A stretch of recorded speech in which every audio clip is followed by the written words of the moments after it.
Prepare yourself. You're about to go on a journey.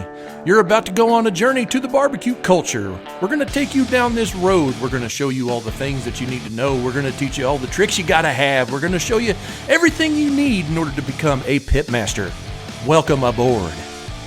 Hey, good morning, everybody. This is Frank Cox with the Barbecue Culture Podcast, spelt CULT at the beginning in capital letters because this is a very unique culture that we're in. It's addictive. It's ridiculous. It's impulsive. It's fantastic.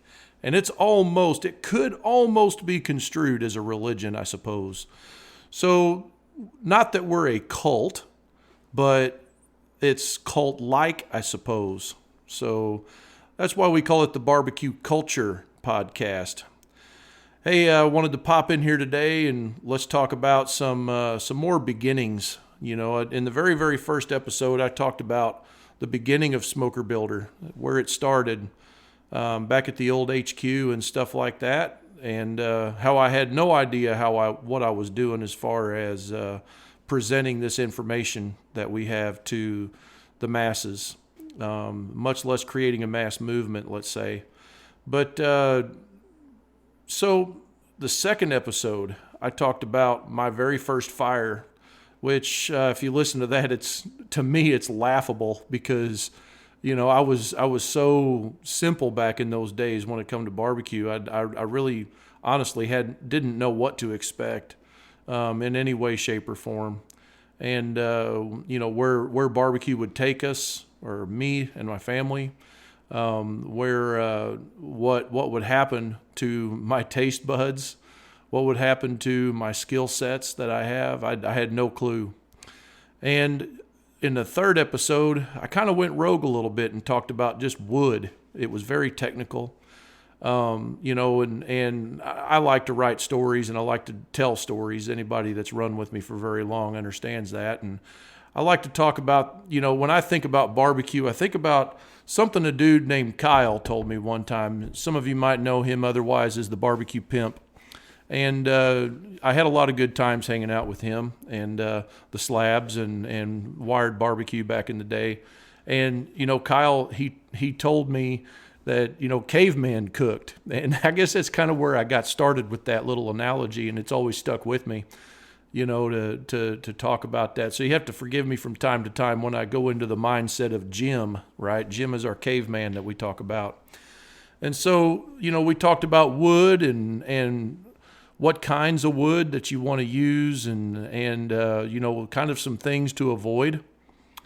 And I think in the third podcast, I talked about, you know, generational chains, you know, the things that, you know, like for instance, you know, my dad, let's say your dad never cooked or my dad never cooked and his dad before him never cooked. And for me, that's real. My dad, you know, he makes a good ham sandwich and maybe, you know, peanut butter and maple syrup or something, you know. But other than that, he never lit a fire and actually cooked something over a grill. And so his dad before that, we really don't know much about him, but I suppose that he never did either, and keep going back for generations.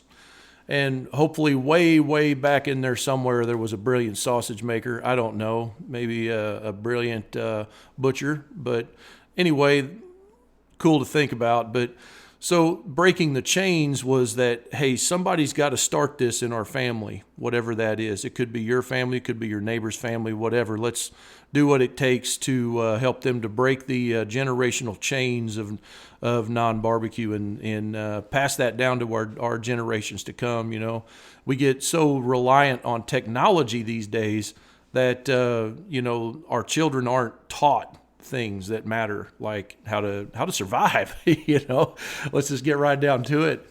I know my kids ain't gonna have no trouble, so that's something to think about. And so on this episode, I wanted to kind of revisit some of those topics and tie them all together, you know, because in my mind they make perfect sense, and some of yours you're like, man, that's pretty random. So that's a little bit of that. But I wanted to visit on, you know, fire management, let's say, a little bit. So I remember back in the day, I don't know, it's probably about 2011 or 12, maybe 2012. I took an ugly drum up to Nebraska, up in Kearney, Nebraska, and I cooked with my brother Allie Rat in a barbecue contest up there that he cooks. I don't remember exactly what time of year, but there was still some snow blowing here and there. I'd say it's probably about February maybe. And anyway, it was about, exactly 32 degrees on the prairie.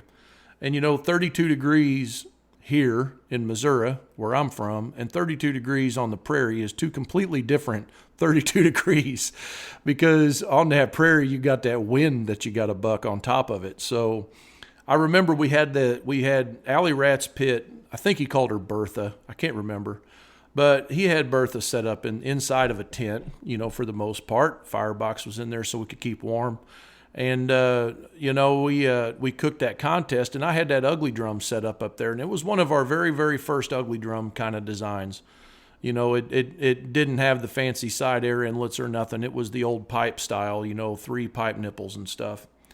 And I remember when that thing was set up outside of that tent with the wind, oh my goodness, was it a battle fighting that wind.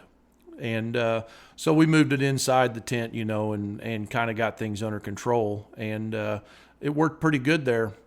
But, then I had another instance where we were cooking at some friends in South Dakota. There we go again with the prairie wind, right? And the wind was circling around. I'd never seen anything like it, because this wind had never stopped. It just constantly blowed wind, and it was like straight from the north, and it was just like it was nice day temperature wise, but the wind just was constant. And we were in like a little corner trying to get away from it.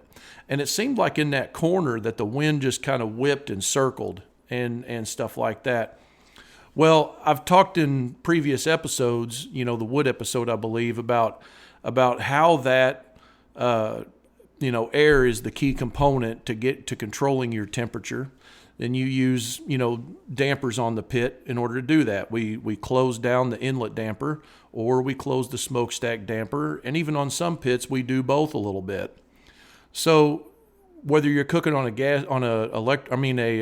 charcoal grill at home on the back deck, or you're cooking with a wood-fired, apparatus, or an ugly drum or whatever, if you're using natural draft, wind conditions can have a huge impact on the success of your cook.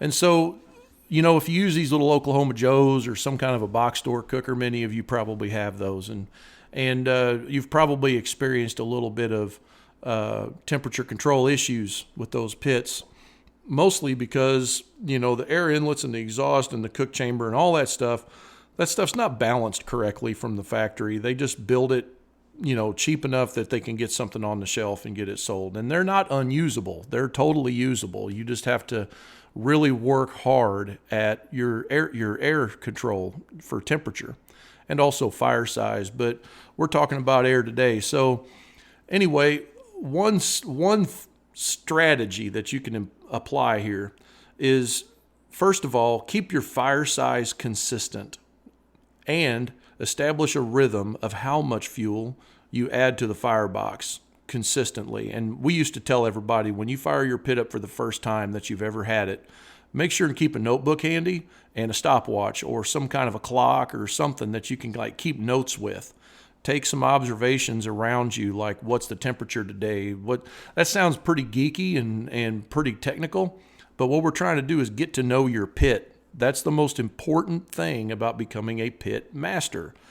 Anybody can cook a nice steak inside on the stove or on a gas grill or something like that, but a pit master has to understand how to run the pit first. Then we talk about cooking. So anyway, what you do is we're gonna talk about what to do with the pit. We're going to talk about a box store pit, for instance, what to do with that thing in order to cut down on wild temperature swings.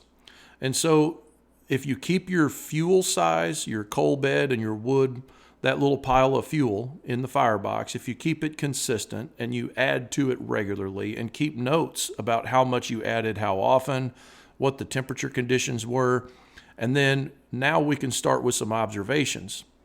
if we take and the wind is cutting directly across the opening, think of it like blowing across the top of a bottle, the open end of a bottle. And when you blow across, it makes that noise. And what's happening is it's actually sucking the air out of the bottle. It's pulling a vacuum in that bottle. And the same thing happens on your pit. When the air blows directly across an air inlet, what happens is it actually can have periods of time where it sucks air backwards through the firebox instead of letting it go into the cook chamber. And you'll see a little puff of blue smoke. That's how you know it's happening. So what we do then is we try to twist the pit and turn it and aim at different directions and try to get the wind to where it's quartering towards or quartering away from that air inlet. We don't want it to blow directly perpendicular to the flow into the firebox. The other thing we don't want to do is have the air blowing directly into the firebox inlet, because if it blows directly into it, then we're going to have cold drafts and we're going to wind up using a lot of fuel. So too much air can be an issue. When you have air gusts blowing into the air inlet, then you would wind up with cold air that bypasses your coal bed or your fire and goes directly into the cook chamber, and then you have to burn more fuel in order to keep the air mass hot enough. And so that becomes a situation that's hard to manage. Well, anyway, so I want you to get involved in our community. There's a Instagram, everybody knows that. Go on Instagram and type in this little search, search class there, and type in the @ BBQ Culture _podcast. Go on in there and give us a follow. And I want you to get involved and tell us. You can private message us, or you can reply to our posts, or you can even tag us in posts at BBQ Culture _podcast. And, let us know what you want to hear about. I know we've had a few requests to talk about temperature control, and later on, after we get through some of this temperature control stuff, we'll start talking about some food and ribs and different stuff like that. So anyway, make sure you light a fire today. Peace out.